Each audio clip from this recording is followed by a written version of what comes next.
TV మన ఊరి వార్తలు మన ఊరి విశేషాలు.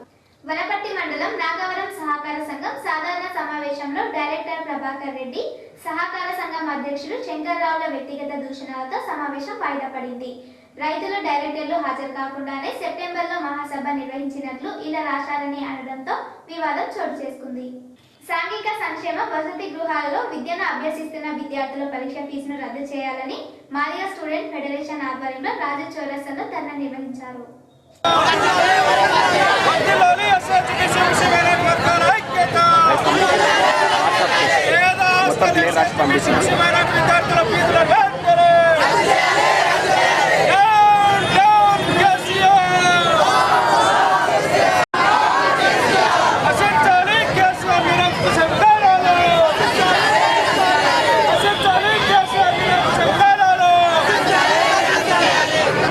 గతంలో ఒక 20-30 ఏళ్ల నుంచి కూడా హాస్టల్ విద్యార్థులు ఎవరైతే ఉన్నారో వాళ్ళ ఫీజు గవర్నమెంటే కట్టుకునేది, హాస్టల్ విద్యార్థుల ఫీజు. కానీ ఈ ప్రభుత్వం ఎప్పుడైతే వచ్చిందో, ఈ ప్రభుత్వం వచ్చిన తర్వాత హాస్టల్లో ఉన్నటువంటి విద్యార్థులకు ఫీజు, ఆ పరీక్ష ఫీజును విద్యార్థులు తీసుకొచ్చి కట్టే విధంగా ఒక ఆర్డర్ను ప్రవేశపెట్టిన కేసీఆర్ గారు. అది ఏంటంటే హాస్టల్లో 33,000 ఆదాయం తక్కువగా ఉన్నటువంటి విద్యార్థులకు మాత్రమే ఫీజు రద్దు అనేటువంటి ఒక నియమాన్ని తీసుకొచ్చిండు.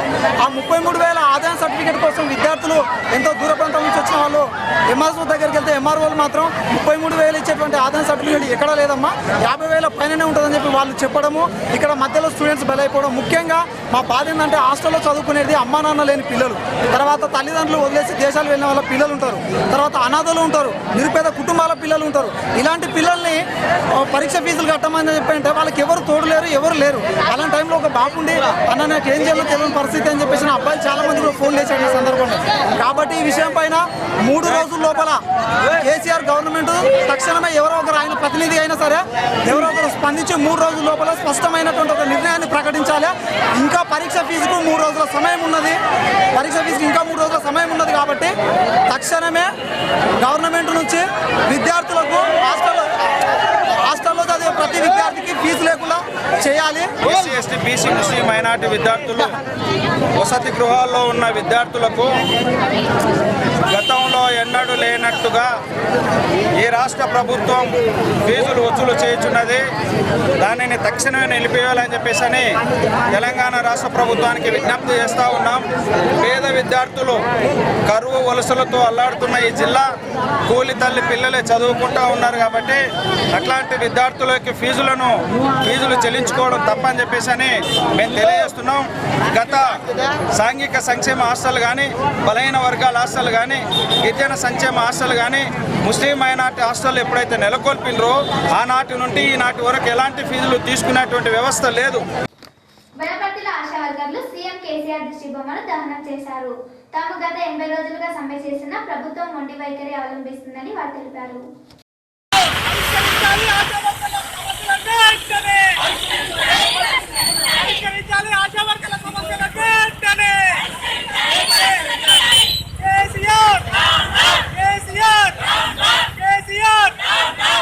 గత మేము 82 రోజులు 83 రోజులకు వచ్చింది. మేము చేపట్టి నిరాహార దీక్షలకు కూర్చున్నా కూడా మమ్మల్ని పట్టించుకోకుండా మా దీక్షలు కూడా మళ్ళీ భంగం చేస్తున్నాడు. ఆ రోజు ఆయన తెలంగాణ కొరకు దీక్షలు కూర్చుంటే అట్లా భంగం చేసిండ్రు. ఆయనకు 40 రోజులకే ఆయనకు ఎందుకు ఇచ్చిండ్రు? కాంగ్రెస్ ప్రభుత్వం ఉండే ఆయనకు తెలంగాణ కావాలని అడిగినందుకు ఇచ్చినప్పుడు ఆయన 40 రోజులకే ఇచ్చినప్పుడు మన నేను కూడా ఆడబిడ్డలు అనే వాళ్ళు 82 రోజులు 83 రోజుల నుంచి స్ట్రైక్ చేస్తున్నారంటే వాళ్ళని పట్టించుకోవాలనేది తెలివి ఆయన కొంచెం కూడా లేదా? ముఖ్యమంత్రి అనేది ఎందుకు ఇచ్చింది ఆయనకు?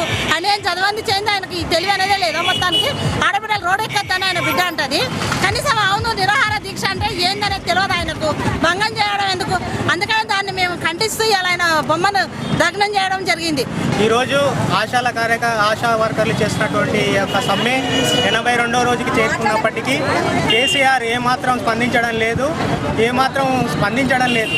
ఈరోజు వరంగల్లో జరుగుతున్నటువంటి ఉప ఎన్నికలో భాగంగా ఈరోజు వీళ్ళు చేసినటువంటి సమ్మె ఉప ఎన్నికల్లో ఫలితాన్ని చూపిస్తాన దురుద్దేశంతో రాత్రికి రాత్రే జిల్లా సెంటర్లో నిరాహార దీక్ష చేసినటువంటి ఆశా వర్కర్లను విరమింపజేయడం జరిగింది.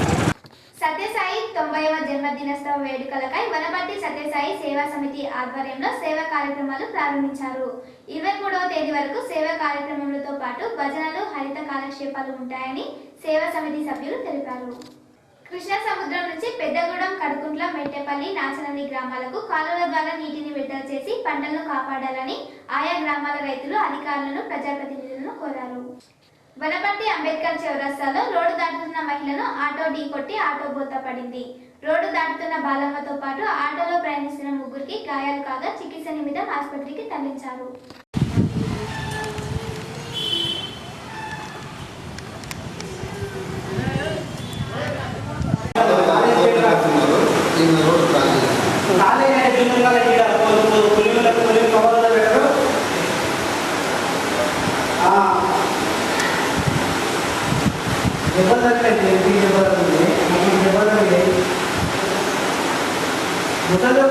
మీరేమైతే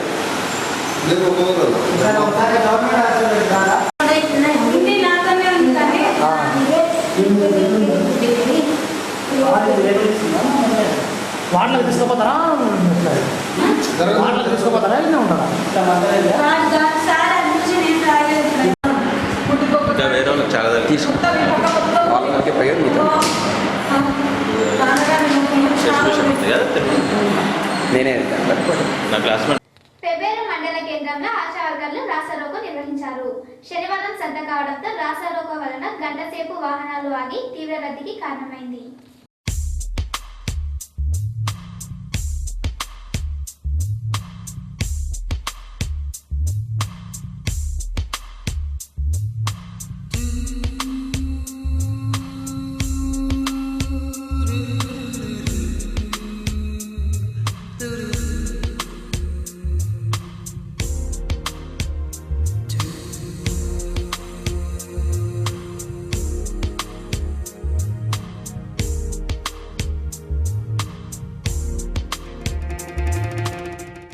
పెద్దమందడి పోలీస్ స్టేషన్ ని సందర్శించిన డీఎస్పీ చెన్నయ్య, సిఐ షాకిర్ హుసేన్లు ఫైళ్లను పరిశీలించారు. పెద్దమందడిలో ఆశా వర్కర్లు సమ్మె కొనసాగించారు. కనీస వేతనాలు చెల్లించాలని డిమాండ్ చేశారు. పెద్దమందడి జెడ్పీటీసీ వేణుగోపాలకృష్ణ మణిగిల్ల నుంచి ఇసుక తరలిస్తున్న ఇసుక ట్రాక్టర్లను పెద్దమందడి ఎంఆర్ఓకు స్వాధీనం చేశాడు. ఆధ్వర్యంలో రాజు చౌరస్తాలో ధర్నా నిర్వహించారు.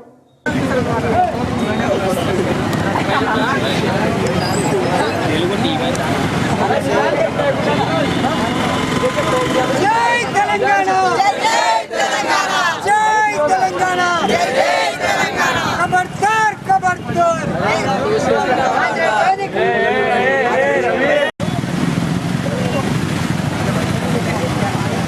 ఏ జెండారా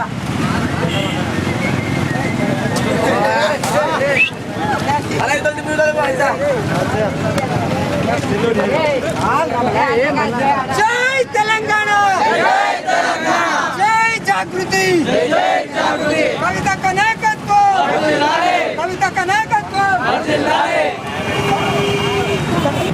ఈ ఆంధ్ర మీడియా కుట్రలకు ఈరోజు తెలంగాణ సంస్కృతి కానీ తెలంగాణ బతుకు ఇదివరకే సమైక్య రాష్ట్రంలో ఎంతో ఆగమైంది.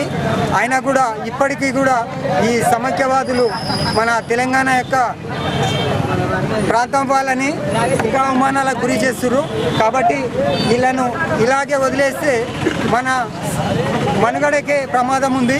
కాబట్టి రాధాకృష్ణ, నీ ఖబర్దార్, నీ పత్రిక నీకుంటే నీ పోయి ఆంధ్రాలో అవినీతి చేస్తున్నటువంటి చంద్రబాబు నాయుడిని, ఆ చంద్రబాబు కింద ఉన్న కీలుబొమ్మలకి వాళ్ళని విమర్శించు, వాళ్ళ గురించి రాయి. కానీ ఇక్కడ తెలంగాణ నాయకుల మీద కానీ తెలంగాణ సంస్కృతి మీద కానీ నీ యొక్క ప్రతాపం చూపిస్తే నాలిక చేసే తప్పుకు నీ శరీరం బలవుతుందని తెలంగాణ యువత కన్వీనర్గా నేను నిన్ను హెచ్చరిస్తున్నాను. కాబట్టి ఇలాంటి రాతలను, ఇలాంటి చేష్టలను మానుకోకపోతే భవిష్యత్తులో తీవ్రమైన పరిణామాలు ఎదుర్కొంటారని చెప్తున్నాం. జై తెలంగాణ. చెత్తను రోడ్లపై వేయడం అనాగరికం. చెత్తను చెత్త ట్రాక్టర్లను వేసి స్వచ్ఛాన పట్టికి సహకరించండి.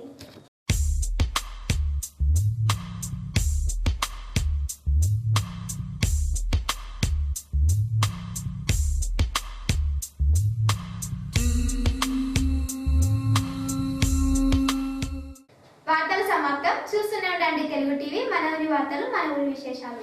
నమస్కారం.